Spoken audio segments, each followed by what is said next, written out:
Pour la machine de dialyse, comme on a une seule machine qui on va regarder. Ah oui, une seule qui prend son nom qui vont sur la machine. De toute façon, chaque appareil a ses... Avec l'appareil principal. Une question. Il arrive d'avoir des compléments alimentaires liquides. Est-ce que ça vous intéresse ou pas? C'est les pharmaciens. Pour des gens qui sont déficients. Vous l'avez ici, mais il n'y a pas de souci, des lignes électriques, on peut vous en donner. Et la personne peut commander elle-même. Et les caractéristiques. On peut vous en envoyer une vingtaine, il n'y a pas de problème. 35,5 médicaments. 35 matins GSK. Des tables d'examen. Des fauteuils roulants manuels, des fauteuils de gériatrie, des cartons de kits de perfusion, une vingtaine de cartons de perfusion. Des pieds porte-perfusion, on peut en donner. Des générateurs d'oxygène. Alors, les générateurs d'oxygène, ils sont des appareils qui peuvent être mis chez le malade. C'est des appareils à base de zéolite. Donc il n'y a pas d'oxygène, c'est l'appareil qui génère son oxygène. Des déambulateurs, des motobandes, des 6000 paires de dents stériles.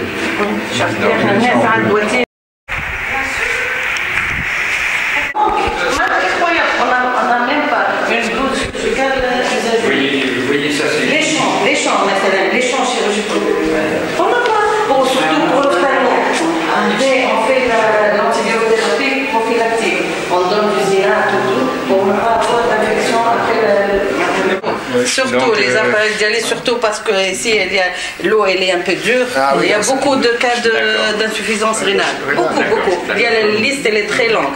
Où la prise en charge, elle est très lente parce qu'on a beaucoup de manque, surtout pour les postes. On a une gamme très large de médicaments pour les maladies chroniques et pour les maladies aiguës. Vous êtes bien équipé. Ça va. Ça c'est pour tous les jours, pour la distribution journalière. Même on a les dépôts. On fait aussi la santé de base, les dispensaires et tout. D'accord. Pas seulement les services hospitaliers. D'accord. Alors le seul problème avec ces matériels-là, c'est que les consommables sont très chers. Oui.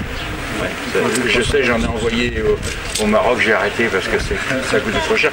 Et les gens ne pouvaient pas payer les appareils de dialyse. Non, même ici, les gens ne payent pas. Oui.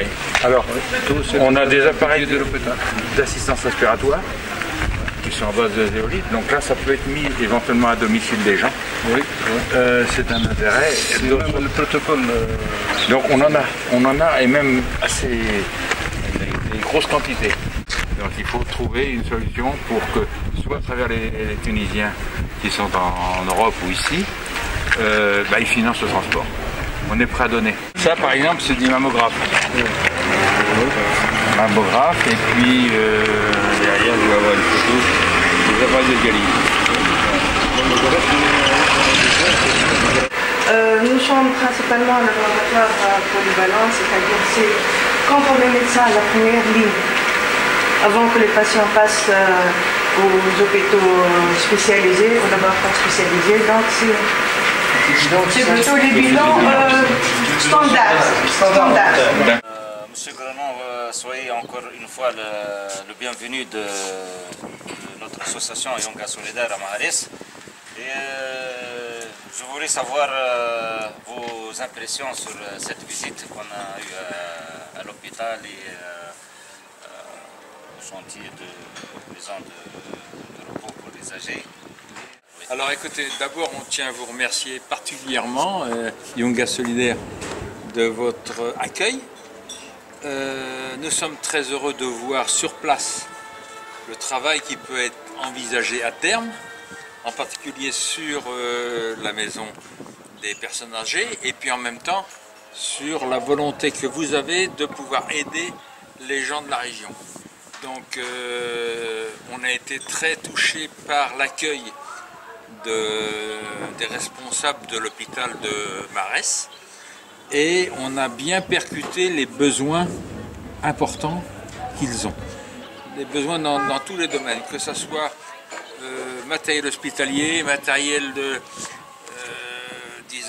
dialyse et tout ça. Et donc en fonction de notre possibilité, on fera le maximum pour que aider ces gens-là, aider à travers, disons, Yunga Solidaire, les actions qui vont être menées, et puis en même temps d'assurer une pérennité à terme.